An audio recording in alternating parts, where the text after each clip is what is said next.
It's going down. H-Town. Hiram Clark. B.Scott. B.Scott from Hiram Clark. B.Scott from Hiram Clark. Welcome to the B Block Podcast. I am Brandon Scott, your host. Glad that you are here. And before we get into congratulating the Jacksonville Jaguars for winning the AFC South, and before we get into the latest with the Texans, I wanted to just acknowledge Damar Hamlin and the good news that we've gotten over the last couple of days with Damar Hamlin and his condition. It's really good to see over the last couple of days that he is breathing on his own. He is talking and communicating. He is posting on social media. And it's just such a drastic turn from where we were on not just Monday night when this entire incident happened with him going into cardiac arrest on the field, but even the days after that, right? Like the immediate days after that, it was not clear if and when he would be out of the woods, and he was clearly still fighting for his life. And so now to be able to go from this feeling of not really being sure what we witnessed, like did we witness someone die on the football field, and just the weight of all of that, like being able to go from that to now having a much clearer picture and a better feeling for what his condition is. I feel like that is like beyond a sigh of relief. And quite honestly, a lot of us, I'll just speak for myself, able to watch football this weekend with a clear conscience. You know, like I'm not trying to tell anybody that I was going to stop watching football or that the discomfort in watching football was going to like overtake me or anything. But I mean, it was a really gutless kind of feeling, you know, a punch to the gut of watching somebody fight for their life on the football field when you're just totally expecting to just watch a football game, knowing what the risk is, knowing what the possibilities are on the football field. It was just gut punching, man. So to be in this spot now with Damar Hamlin, and not to be selfish about this, let's just be clear, like the main story and the main concern here is that Damar Hamlin's condition is better. I think that's primary concern number one. But on top of that, for the rest of us and the football watching public, I think it is certainly a sigh of relief and adds a little bit of joy to the weekend it is, you know, the final week of the NFL season and all of the implications with it.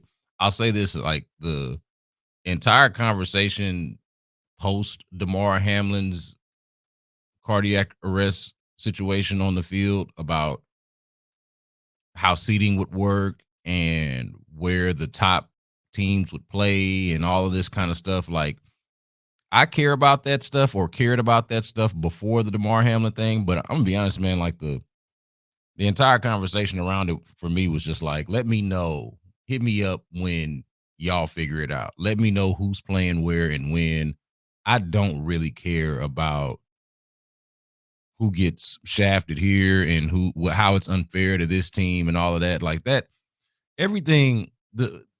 So on that Monday night, everything just felt so hollow, you know, and the conversation afterwards continued to feel hollow until we had a better feeling for what was going on with Damar Hamlin.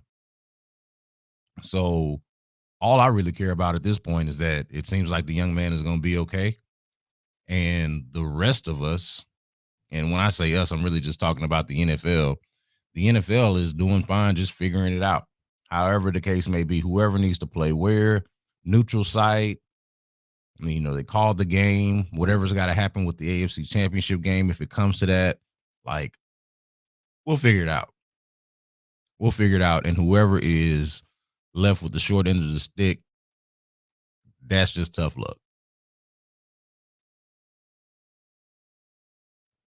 I think it's very easy to just acknowledge that something far more significant than the ramifications of the game and the postseason, like all of that is trivial in the grand scheme of things, and it's something that we can figure out on the back end. And I'm glad to see that that has been the focus, like making sure that we put as much energy into Damar Hamlin and reflecting on that moment as we possibly can, and letting the chips fall where they may.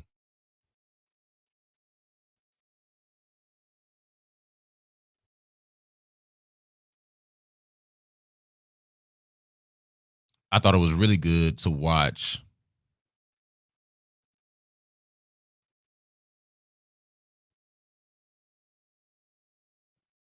I had not really felt anything like that since I had not really felt anything like that since 2020. And even then, it is no comparison really. But the last time I felt a hollow feeling like that watching sports would have been 2020, early March of 2020 when the world shut down. You guys remember Rudy Gobert gets COVID and the NBA basically shuts down that night. And I can remember just that being the weirdest feeling ever because there was so much uncertainty, both about the virus and how things were going to play out, not only in sports, but in society. I know that the rodeo had shut down earlier that day here in Houston, which was a big, when the rodeo shuts down, something is up. And so we were still at a real uncertain time then. But I just reflect on that night, and the feeling was that this is an emergency. This is dire. Rudy Gobert's got COVID, and you remember that shot of Mark Cuban finding out at the Mavericks game, seeing it on his phone, and the shock on his face, and the way he talked about it that night, and the way it was discussed after that. It was like, man, like I don't remember ever feeling like Rudy Gobert was gonna die or that his life was in danger, but it also didn't feel like we really knew or had a good understanding for it in one way or the other. And so the last time that I had the sports are hollow, don't really matter, this is real life kind of feeling was in March 2020, almost 3 years ago now. And this, like, that doesn't compare to this at all, because here we are witnessing, like, as strange and as dire as that felt at the time, here we were witnessing players, coaches, everybody sort of involved, realizing that the fragility of life was right there in front of them. Never seen anything like it, but so glad to be in a different place a few days later. I was also glad, hadn't watched any football, hadn't been any football since Monday night. So I was also glad and thought it was really cool to see all of the tributes around the league throughout the week, and then certainly on Saturday night when they got to action. The Thought it was a real nice touch to highlight the three on the 30-yard line, the T-shirts, and really just all of the tributes. I know a lot of people roll their eyes a little bit when others kind of like jump on what seems like a fad, kind of just jump on the wave of the moment. But I didn't feel like that's what this was. This did not feel like that to me with the Damar Hamlin situation. It seems like a real genuine and really just an obvious sort of feeling of humanity there, like a real genuine and obvious feeling of humanity there that you saw and that you are seeing around the league and will continue to see, I'm sure, for the rest of the weekend. But wanted to go ahead and congratulate the Jacksonville Jaguars on winning the AFC South. Not going to spend a lot of time on the game. Jacksonville obviously beat the Tennessee Titans 20-16 to secure the AFC South title. They're going to the playoffs, and they are doing this, mind you, just a year removed from back-to-back seasons of having the number one overall pick. Picked Trevor Lawrence in 2021 with the number one overall pick, and they selected Trayvon Walker in 2022 with the number one overall pick. And that is also just the season after the Urban Meyer fiasco, the one and done fiasco. And so I point all of this out just to say, Lord, I have seen what you can do for others. I've seen what you can do, Lord. I've seen what you can do for others. And if you are a Texans fan, you are hoping that this is just yet another example of how quickly things can turn for you as an organization if you make the right moves, the right personnel moves from a draft standpoint and the right personnel moves from a coaching standpoint.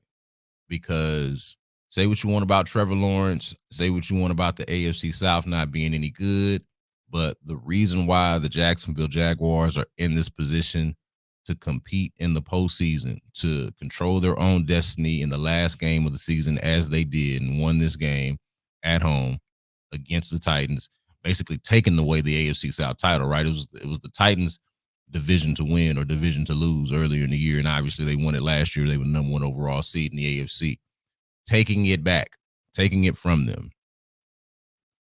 It took drafting their franchise quarterback number one overall and took an extra year, but essentially pairing him with the right head coach. And because they have the right head coach quarterback combination, or at least the best head coach quarterback combination in their division, they are now the AFC South champions and will represent the AFC South in the postseason. It does not have to take forever, folks.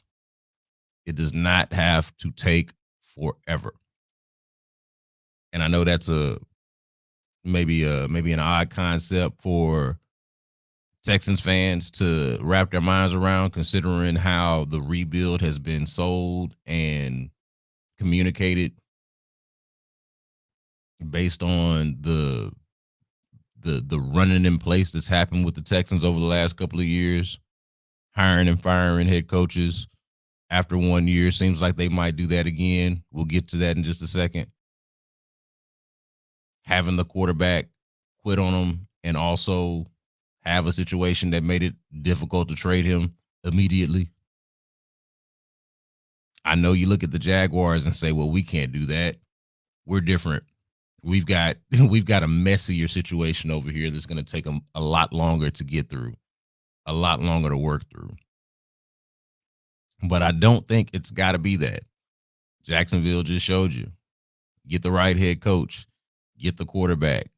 Get them a couple of weapons. They signed Christian Kirk to the $70-something million deal. Like, get the right cast here, and this thing can turn in this league. It does not have to be. It's not baseball where you've got to tank for 3 or 4 years and accumulate all of this talent in the minors and in your farm system, and wait for the right moment to strike. Like, no, it's not that. It's not the NBA where you've got to have a couple of years of development and like kind of just sludge your way through it the way the Rockets are having to do, the way other teams that you're seeing across the NBA are having to do. The NFL is not designed that way. It is designed for parity. It is designed for the teams to get better along the margins, and those are the teams that you see, the ones that can make the smart personnel moves, get the quarterback, get the coach, and more than likely you're going to be in a position to win.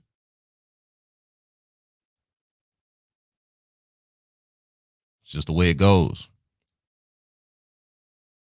And speaking of the coaching situation, did y'all see this report? Make sure I pull it up here. Did y'all see this report from the NFL Network?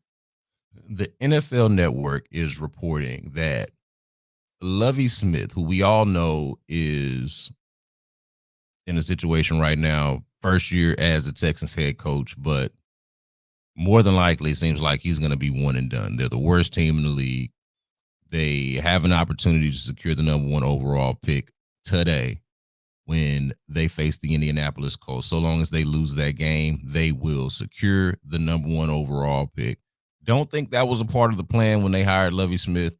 Don't think that was part of the plan when they put this team together. I don't think they thought it would be very good. I don't think they thought they'd be the Jaguars and making that quick turn to AFC South champions this year.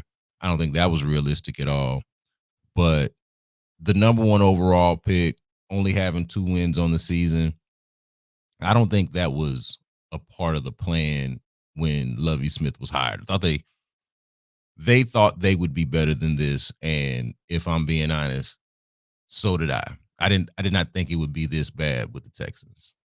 But this report from the NFL Network, gotta say, really kind of confused me. I'm gonna read from it here.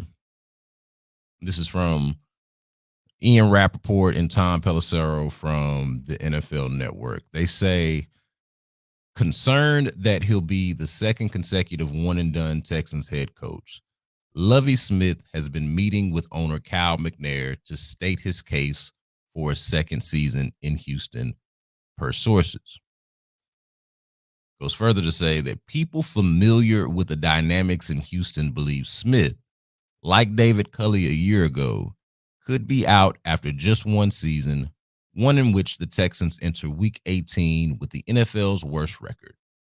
No decision has been communicated to any of the parties. However, the Texans plan to evaluate Smith's future at the end of the season, with the entire body of work being considered. Again, that is from Ian Rappaport and Tom Pelissero from the NFL Network. And first off, it's odd that a report like this would come out at all. Like, to me, this is just a strange report in general.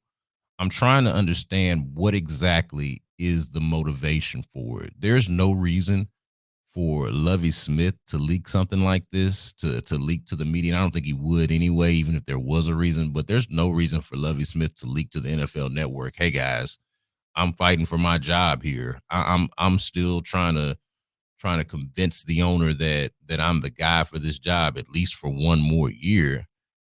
And it seems to me that anyone who would want to leak this, anyone who would be motivated to leak something like this, it seems like they'd only do it because they'd have a problem with it, because they'd have a problem with the fact that Lovie Smith is going all the way up to the owner, to the chairman and CEO and Cal McNair, and trying to state his case. So it's very strange to me that a story like this would even be put out there, like Lovey's making his case. So what if he is? So what if he is? And like, who wants us to know that and why? That's something that I'm really trying to understand. And it's something that I think is important whenever you see reports like this come out, is like, try to consider the source, who the source might be, and what the point might be. I know my guys on In the Loop on Sports Radio 610, they always ask the question, what's the payoff? That's my question here too. Like, what exactly is the payoff of a report like this?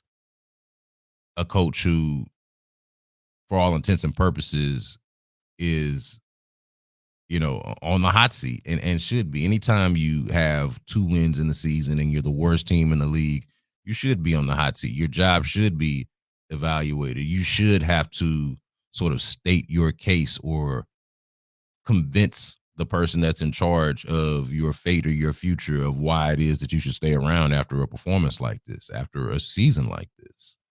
So it's just odd to me. Doesn't really feel necessary. So I'm trying to figure out why exactly a report like that would even come out on a Saturday right ahead of the NFL schedule.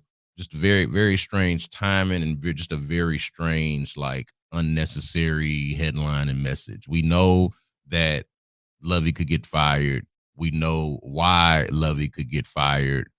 The idea that it's a story somehow that he's making his case. And I get why, if you can confirm that, if you have this information, why you might report it, but why it would be even out there that he's having what to me would be a reasonable conversation, right? If you think your job is in jeopardy, if you think you've underperformed but want to make a case for trying to do more, it makes sense why you would want to talk to your boss about it, like stating your case.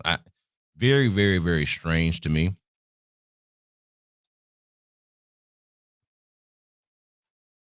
But I do think it's worth mentioning that the case to fire Lovie, the case for firing Lovie Smith is pretty clear. I think that there is a cut and dry argument for it. And I think there's a little bit more of a nuanced argument for it. I just gave you the cut and dry argument. They're the worst team in the league. And at times, oftentimes this year, they have looked and appeared to be poorly coached. You're bad, you're poorly coached. It's reasonable to make a coaching change. Pretty simple. The more nuanced argument here to me is that, again, Lovie Smith was not hired with the intention, I don't believe, with the intention of the Texans bottoming out, being the worst team in the league, and securing the number one overall pick, as it seems like they're about to do when they play the Colts today. Had they not been bad enough to bottom out the way that they have, had they not been bad enough to draft number one overall, like the way it looks like they will be, then maybe it would have been harmless in letting Lovie Smith stay. You're not drafting Bryce Young, and maybe that urgency is not still there. Win 5 or 6 games, show some progress, go into year 2 with Lovie, and you still got the 11 draft picks that you've got right now. You're just not picking number one overall. You got the money that you got going into this offseason under the cap. You're just not picking number one overall. You can still infuse this roster with talent between the draft picks and the money that you're going to have. Lovie shows the improvement that you were hoping for. You don't bottom out. You don't have the number one overall pick. You keep him for year 2 of this, really year 3 of the rebuild, but year 2 with Lovie. And then maybe you move on after the 2023 season. That's the way I think a lot of us saw it playing out. It didn't play out that way. It has not played out that way. And now it's a move that you have to make. It's a move that it feels like you need to make. And to me, the strongest argument for firing Lovie Smith is that, like, aside from the results, and this is why I don't feel like it can just be about wins and losses. We were having this debate. Is Lovie Smith worse than David Culley? Is Lovie Smith a worse coach than David Culley? I think that ignores some of the nuance of how the team was constructed, how the schedule played out, how they won some of those games last year. They won 4 games, 2 of them against Jacksonville, one of them against a Chargers team that was decimated by COVID and injuries. Another game that they won that was solely relying on, I think it was against Tennessee, that was solely reliant on a lopsided turnover battle, or a lopsided turnover takeaway advantage for the Texans that just, even as they have improved in taking the ball away over the last couple of years, this one was an anomaly. Like, you have to consider all of that. And I think they played a better schedule this year. Like, they played the NFC East, which was a much improved division, and Patrick Mahomes was on the schedule. So they played the AFC West, which was supposed to be better than it ended up being, but you get the point. It was a much more, to me, a much more difficult schedule this year that they faced, and that should be factored into it. I don't think that it should just solely be about wins and losses, but the case, and the strongest argument is that nothing we've seen from this staff, from Lovie Smith and this staff, especially on the offensive side of the ball with Pep Hamilton as offensive coordinator, nothing that we've seen from this staff suggests that they should be trusted with the number one overall pick, or any of these picks that they're going to have for that matter. And therefore, everyone should go. I think that's the strongest case, is that nothing that you've seen this year suggests that this staff should be trusted with the number one overall pick, and therefore they should go. Now, again, had they not been this bad, had they not secured the number one overall pick and done it in the fashion in which they've done it when they've seen poorly coached oftentimes, I think the case would have been there to allow Lovie Smith another year.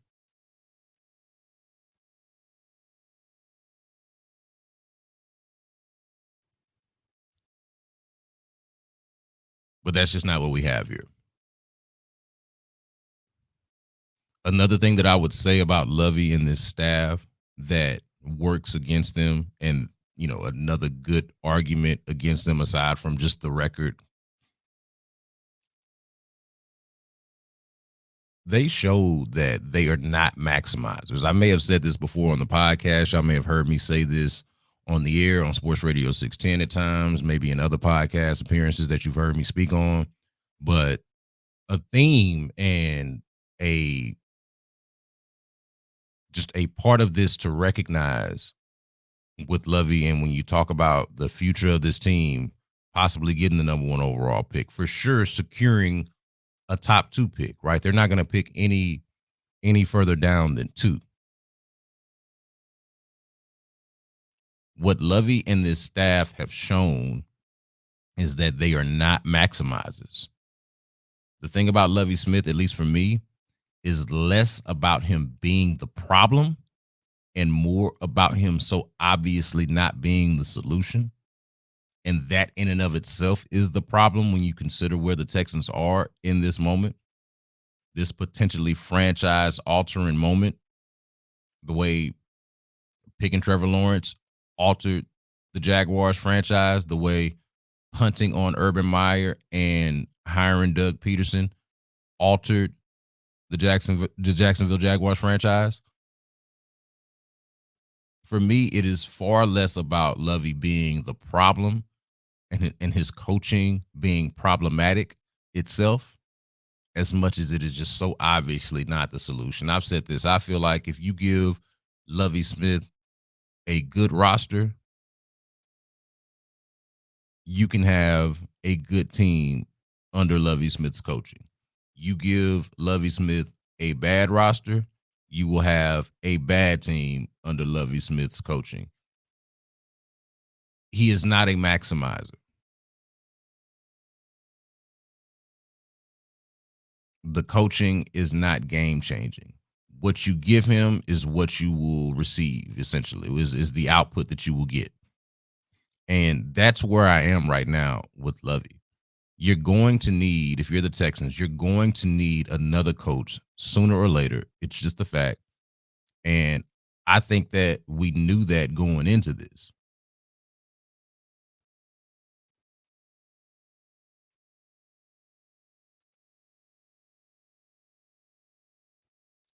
Where my reluctance comes from with firing Lovie Smith is, and this is just why I'm not here necessarily to pound the table for firing Lovie Smith, even though I just laid out the case for you why it makes sense, why they should do it.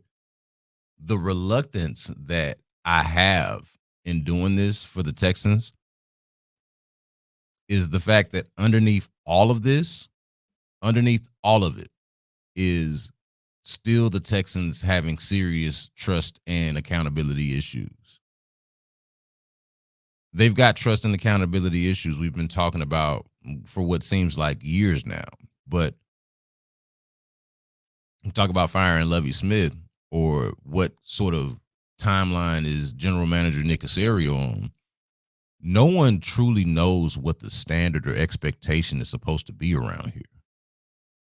And when things look bad, who exactly is being held accountable and by what standard? I don't feel like we know the answer to that.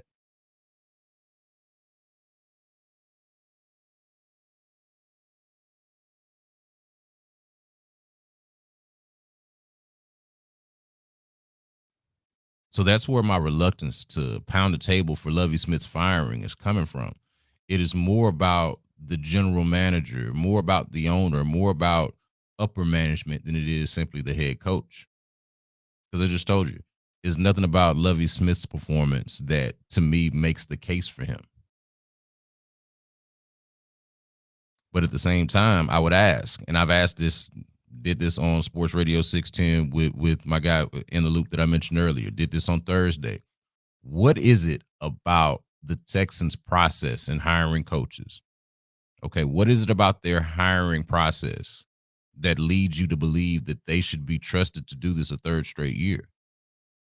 The process that we've seen and the characters that we know to be involved in this, the ones that are left over, CEO Cal McNair, General Manager Nick Caserio. Their process is what has led to David Culley. Their process is what has led to Lovie Smith. And you can say, well, nobody wanted these jobs. Nobody wanted this job at that time. They settled for the best that they could do given the circumstances, charge it to the game, don't think too much of it. Well, that's hard to do considering the fact that all of these other teams have found a head coach, either a name that you heard of or a name that you hadn't, and have already made this progress or made some sort of progress in their rebuild.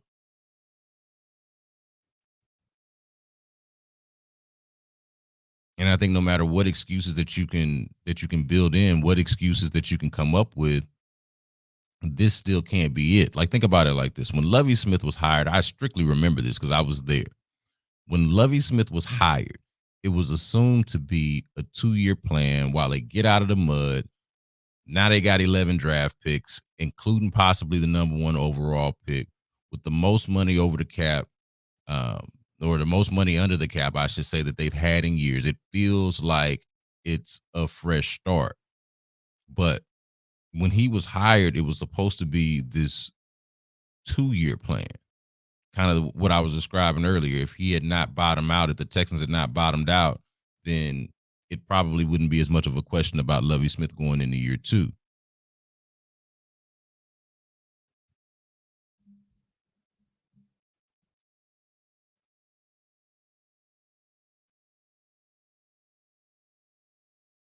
My question is, are you not still in a 2-year plan? Are you not still in that transition mode from actually selecting these picks, actually spending this money, and actually proving to basically everybody that this process is actually working?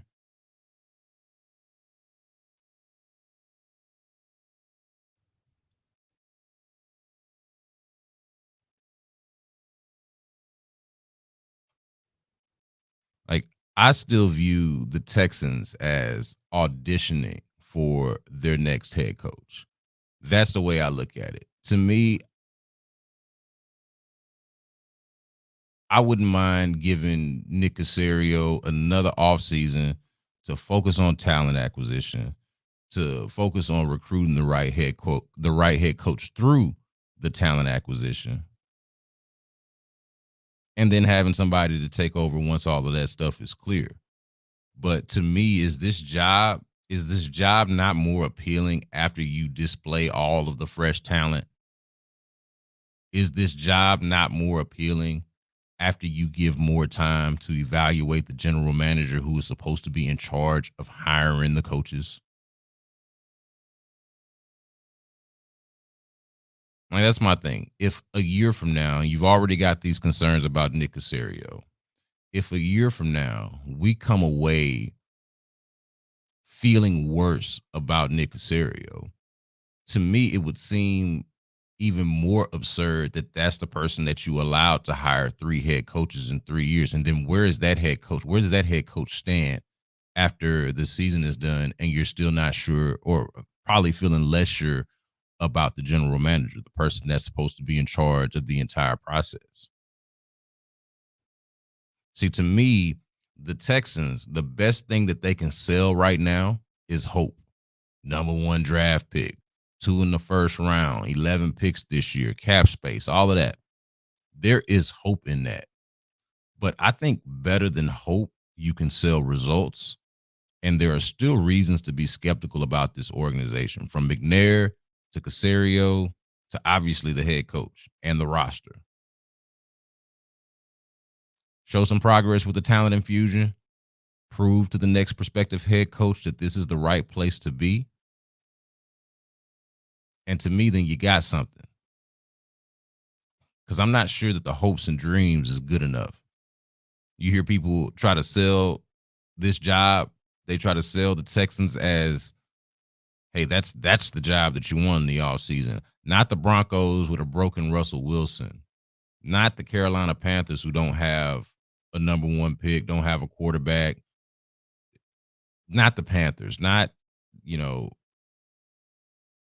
the Colts, where it seems like the owner might be a little squirrely and we're not sure about the general manager necessarily. Like, to me, almost all of those places, except maybe Carolina, make more sense. You know, like Russell Wilson, that issue, that's kind of its own unique scenario because it feels like he's broken, and you got to be a really confident or maybe borderline arrogant son gun to feel like you might be able to fix that. But it's not like what the Texans have done either on the field or from a procedural standpoint make you feel good about them as an organization if you're a prospective head coach that's worth a damn. Like, yeah, tell me we got the number one overall pick. Tell me we're gonna draft Bryce Young. But if there's a lack of faith in the institution, that doesn't make that job seem appealing to me. What I could see being more appealing is Lovie Smith in a lame duck year, Bryce Young proving himself as the worthy number one overall pick. Hopefully, fingers crossed, you hit on some of these picks that you got coming up this year and that you develop some of the talent that you had last year. Derek Stingley, he only played a few games, missed a lot of the latter part of the season with the hamstring injury. Dameon Pierce missed the end of the season with the ankle injury. John Mechie, your second round pick, slot wide receiver who played with Bryce Young at Alabama, out his rookie year because of the leukemia diagnosis and the battle with that, hoping that he comes back. Hard to say. Like, let all of that stuff materialize while you stick with sort of that 2-year plan that we were talking about, Lovie Smith getting you out of the mud, and the Texans get to audition for their next head coach, get to prove themselves as a worthwhile destination across the league, because I'm not completely sold on them actually being that. I'm not completely sold that others are sold that they are actually that. That's not to say that nobody would take this job. I've always thought that that was an overplayed, overblown excuse for why they couldn't hire a worthwhile head coach. But certainly, you go out and have a better showing in 2023 than what you had in 2022 makes a prospective head coach feel a lot better about the organization as a whole. You're not firing a head coach after 1 year, back-to-back years, or on your fourth head coach in as many seasons. 4 head coaches in 4 years is what this would be. Okay, and still haven't shown a lick of progress. If anything, showing that you're going backwards. Like, none of that to me is good for the perception of what that job is and for the perception of what direction this organization is headed in. I think the trust issues and the accountability issues need to be addressed and need to look better. You need to feel better about those things.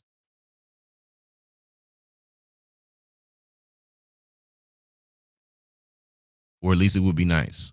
At least it would be nice. Now, I want to be clear here. If the Texans are doing their due diligence, which I would imagine they are doing their due diligence in researching head coaches, considering who all might be available, who all they might be able to hire in this offseason. If they've got somebody that they have a true conviction in, somebody that they really believe in, somebody that they really think can be their next head coach, and not just their next head coach, but the coach of the future, the person to usher them in to the next phase of what this franchise is going to be. If they think that guy is out there, I'm all for them going to go get him, or I'm all for them trying to gather that that candidate pool and interviewing those guys and picking the best of them if they can. Like, I'm for that, but what I don't want to see is anything like what we've seen over the last couple of years, where they're settling for a coach that they either don't believe in or shouldn't believe in.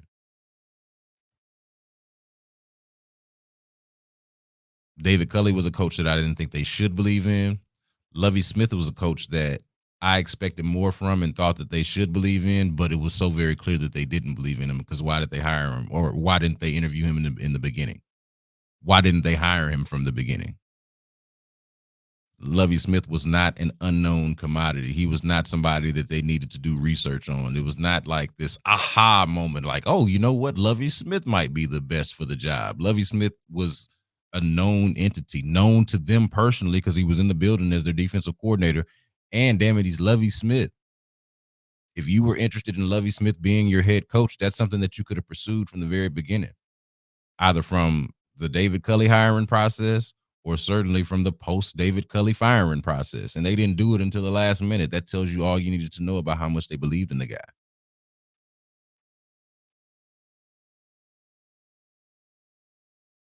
So to me, the only thing worse than hiring David Culley or hiring Lovie Smith or hiring and firing those guys after one season, the only thing worse than that is hiring somebody like them again.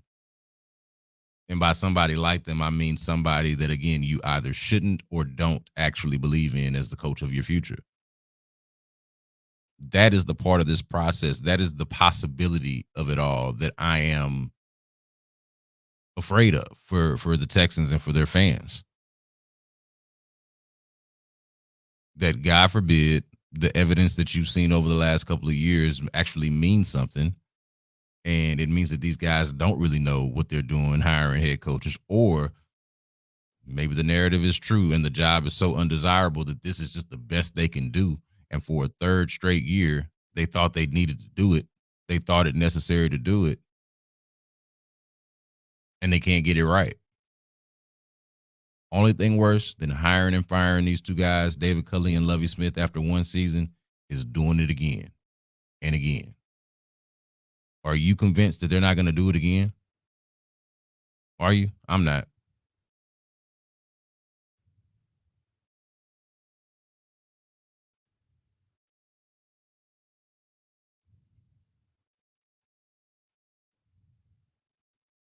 The last thing on this topic that I really want to hit on is this part about the optics, because I see a lot of fans, a lot of media being pretty dismissive of this, if they even address it at all. I think a lot of people would rather kind of just run away from this topic because the focus is, how do you get the team better? Optics be damned. Forget about the politics of it all.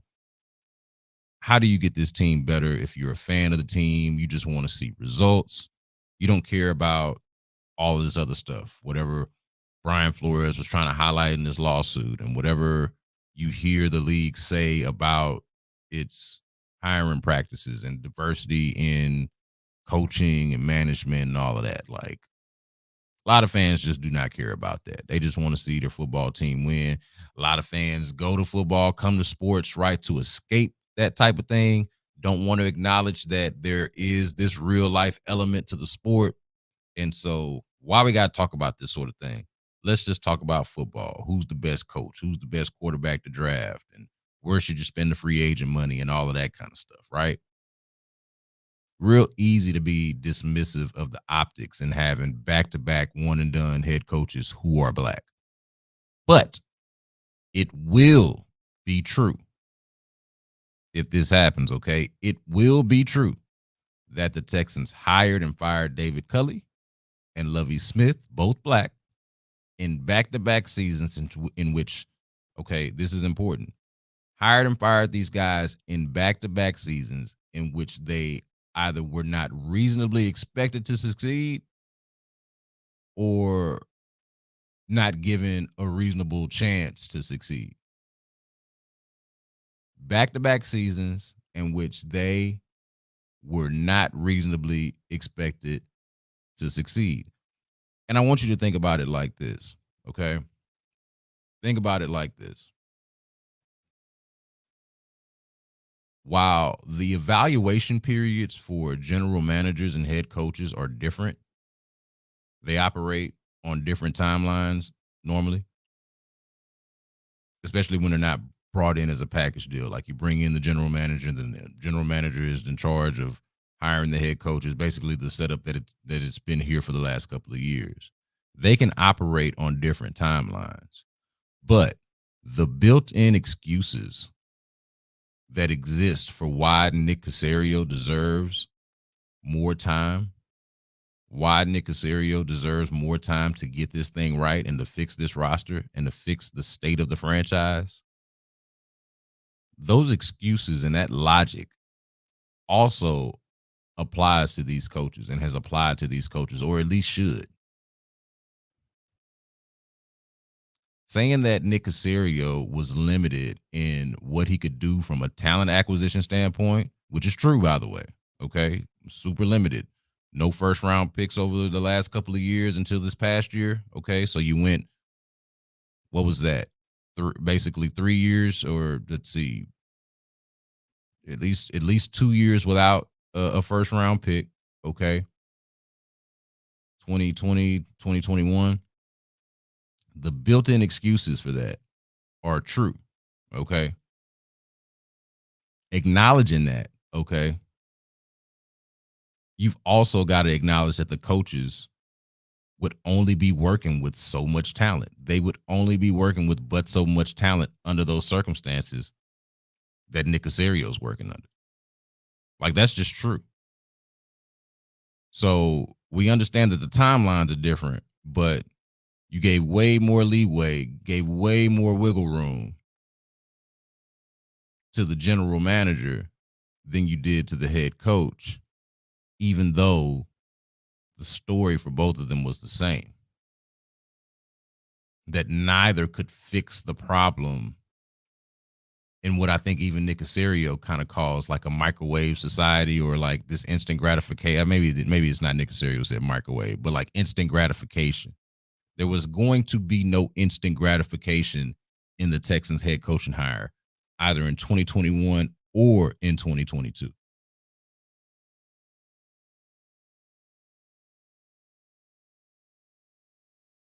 Now, that's not a case for either of those coaches to still be having those jobs. Like, that's not a case for not firing them, or at least for them being the answer at head coach. Not at all. Like, it's not by itself a good enough case for keeping either David Culley or Lovie Smith. But it does suggest that you being the Texans, held the black coach to an impossible standard, or used them as a scapegoat for a much larger and overall failure that goes beyond them and the job that they could have possibly and reasonably done. That lends credence to this notion that black coaches, okay, and this was part of what was in Brian Flores' lawsuit and part of the point that is expressed every time this discussion comes up. It lends credence to this notion that black coaches get some of the worst jobs and then get punished for not making it work. An impossible situation. Black coaches get punished for not making an impossible situation work. And that would be true about this. As much as I believe that Lovie Smith and David Culley more than likely earned their spot, earned their pink slips, the Texans are going to have to wear this. This is going to be a true statement that you'll be able to make about them. That they hired and fired black head coaches in back-to-back seasons that were not reasonably expected to succeed or reasonably put in positions to succeed with the rosters that they had. And that doesn't have to be anybody's fault, that other than the person or persons that put you in this situation, right?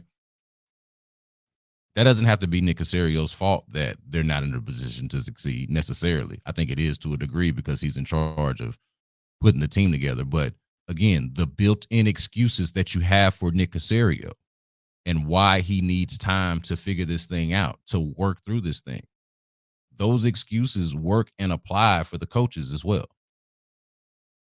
But they weren't given that level of grace. They weren't afforded that sort of same benefit of the doubt. It was, as soon as you saw that a team that you already expected to be bad go out there and be bad and look every bit as much like what you thought it was, you scapegoated the coach, made the coach be the problem and not the one who was putting the team together. I don't think that's going to be lost on the larger conversation when we talk about optics, when we talk about how desirable of a place this is to work. And they look and they're like, man, they not just hiring and firing coaches after 1 year. They not just about to be on their fourth head coach in as many years, but they just scapegoated these two black dudes, these two well-respected black dudes across the league, and acted like these dudes couldn't coach after giving them a bunch of nothing to work with. Like, I think that's going to be a reality and is a reality that the Texans have to reckon with and have to wear. And look, it does not like that does not matter and is not important in the grand scheme of, hey, what's the urgency to make this thing better? Like it can't just be because they look bad politically, therefore they're not going to make the appropriate moves to make their team better. That's not what I'm saying. I'm saying that the choices that they've made and the way that they've gone about things have made them susceptible to this sort of scrutiny and criticism. And if it was optics that led Cal McNair to step in and hire Lovie Smith to begin with to make them punt on the Josh McCown thing, and it was optics that made them hire Lovie Smith to begin with, going back to this story about the NFL Network saying that Lovie's meeting with Cal to make his case. Like, I don't know how all of a sudden optics are going to go out of the window and how all of these things that I just mentioned are going to be things that Cal McNair is not going to consider or take in mind. Now, you can argue whether he should have considered those things to begin with. Maybe they should have gone with their convictions and hired Josh McCown and not hired Lovie Smith because of the public pressure or this idea that they would have been hiring an inexperienced white coach in place of the black coach who was one and done. Like, you could argue maybe they shouldn't have even thought along those lines. That's fine. But it seems like they did.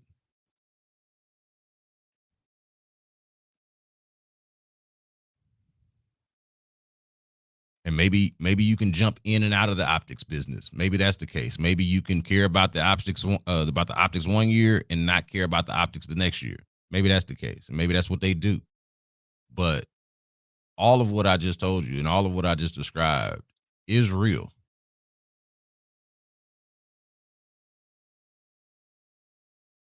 You have an organization where the general manager acknowledges that it was a massive undertaking.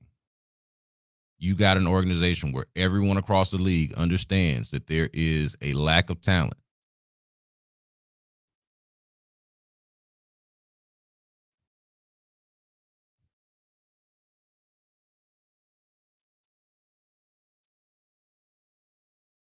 But there's this unwillingness to acknowledge that the coaches would only be working with but so much talent, that they could only do but so much when Chris Moore is arguably the best receiver that they've got out there on a given day, that a fourth round rookie who split carries in college is their best offensive player. You've gone 3 straight years where Brandon Cooks was actually your number one receiver when he was playing, leading to the moments when he's not out there. Now Chris Moore is your best receiver, arguably. You don't have a second running back after Dameon Pierce. Like, you don't have the difference between your second best running back and a guy that you got on the practice squad is negligible. They're doing a lot better with tight ends this year, but that was an issue coming into the year. Your best contributors ended up being guys that you picked up off the street right before the season started, and O.J. Howard and Jordan Akins, who was on your team before. Let him go. He went to the Giants practice squad. They let him go, and then he ended up being your treasure. One man's trash is another man's treasure type of thing. That ended up being your best option at tight end. A late round pick in Tegan Cotoriano.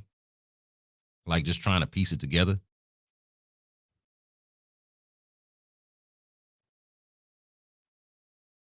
And then your quarterback situation. Do we even have to discuss it? What is there to even talk about?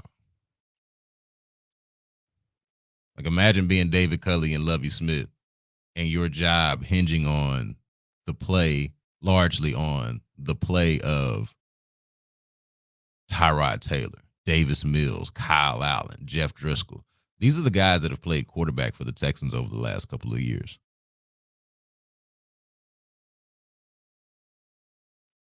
And we're supposed to be led to believe that coaching is the primary problem with why this team is bad. No, the coaching is not good. The roster construction is arguably worse. But somehow we're doing the opposite thing where we're just hiring and firing the coaches, blaming them for how bad it is and just saying, oh, you just wait on that general manager. You just wait on, he's going to figure it out. He's going to figure it out. And then when just time lapses and it becomes just obviously easier to field a team because time has elapsed and the Deshaun Watson trade has happened and you have the extra picks and Bryce Young might just fall into your lap if you do right on Sunday. Oh, yeah, now Nick Serio's got it all figured out. And whoever the new coach is, they got it all figured out. But these other two coaches saddled up to impossible rosters to succeed with, they were the problem. I think the optics of that is going to matter and should matter. And is fair to talk about in this whole discussion about hiring and firing coaches. Even if you acknowledge that neither one of these guys probably should have been hired in the first place. All right, that's it for this edition of the B Block Podcast. I am really excited to watch this Texans and Colts matchup. It'll be the second straight week where it is just super awkward watching because you're rooting for the team that you actually root for to lose because you understand that the best thing for their long-term health is to lose the game. I don't have a problem with it. I just acknowledge, well, I do have a problem with it because I don't want to be here. I certainly have a problem with it. But more than anything, I just acknowledge how awkward it is, how awkward of a watching experience it is. But, I mean, whatever. This is where we are now. I will say before I go that the one part of the commentary that I do not like, the sort of tension between the fans that are rooting for what is obviously the better outcome, which is losing and getting the number one overall pick. We can argue about who the number one overall pick should be later. Let's get that bad boy first, and then we can have discussions about Bryce Young, CJ Stroud, going defense, whatever it is. You want that pick, though. You can decide who you want, but you definitely want that pick. That should not even be a question. But the element of this conversation that I hate the most and that I've seen a lot of is this idea that it's a loser's mentality to root for losing. That is a loser's mentality. What is the payoff there in having a winner's mentality? Like a loser's mentality as opposed to what when you're rooting for the Texans? When you're talking about what's best for the Texans? Yeah, you got a loser's mentality. You're rooting for a loser. You're talking about a loser. Okay? If you root for the Texans, you don't want it to be this way. You would prefer that they be one of the more relevant teams in the NFL. You would prefer that they be in a position like Jacksonville, where they have their head coach, where they have their quarterback, and where, just a year removed from having the worst record in the league and back-to-back seasons with number one overall pick, that you can go from cellar dweller to AFC South champion. You prefer that game that we saw on Saturday night between the Jaguars and Titans that actually mattered. You prefer that the Texans be playing in that game as opposed to the one that they're going to be playing in, where it's a race for draft position. It is a game that is almost solely about draft position and what's going to happen to the head coaches. Jeff Saturday, the interim coach over there with the Colts, and Lovie Smith, who basically just feel like he served as an interim for an entire year. It feels like the Texans have had 3 straight interim coaches, all black. Romeo Crennel, David Culley, Lovie Smith. No one at any point when these guys were hired looked at them and said,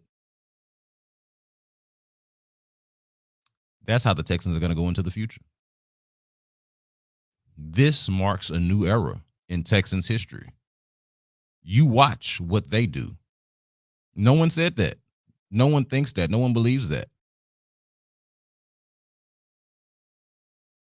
You want to tell me about a loser mentality? You root for the team that traded away all its draft picks,